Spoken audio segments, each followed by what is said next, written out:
This is obviously an expensive venture. Sure. We know that from Dennis Rodman's agent that an Irish company, Paddy Power, paid for the travel expenses, but his agent says that Rodman was not paid by the North Korean government. So I'll ask you, were you paid for this game by anyone? Yeah, you know what? First of all, in twofold. One, absolutely we were paid. It wasn't as much as, the guys usually get paid when they do stuff with me or our group.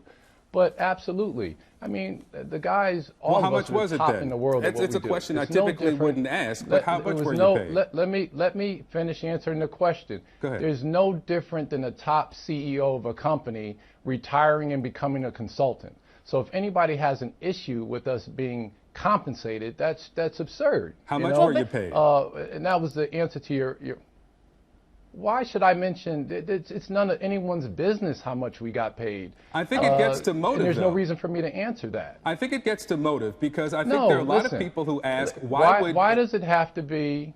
Why would a person go to North Korea for a birthday gift for Kim Jong-un?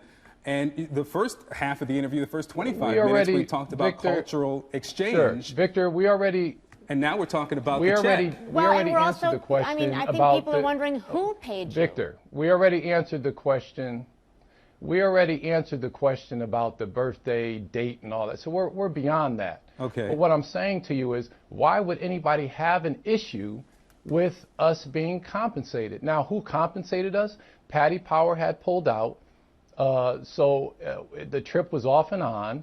And then Paddy Power, along with our documentary film crew, paid for the expenses and gave guys an honorarium to continue to do the trip. Now, when I say it's more than money and it wasn't about that, it was about the trip.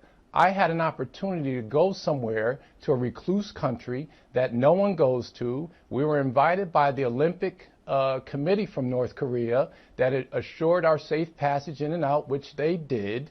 And it was an experience. I think the information we gathered and what we saw, it was an experience. And do you, looking back at that now and knowing everything we know, do you have regrets about anything, any part of this?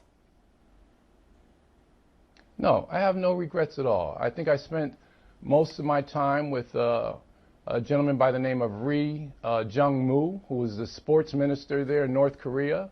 We shared a lot of stories about, he played soccer there in North Korea. We shared a lot of stories about sports and how they train and different things. And I believe, I don't know in the foreseeable future, but I believe that there are going to be positive outcomes from this. And there are already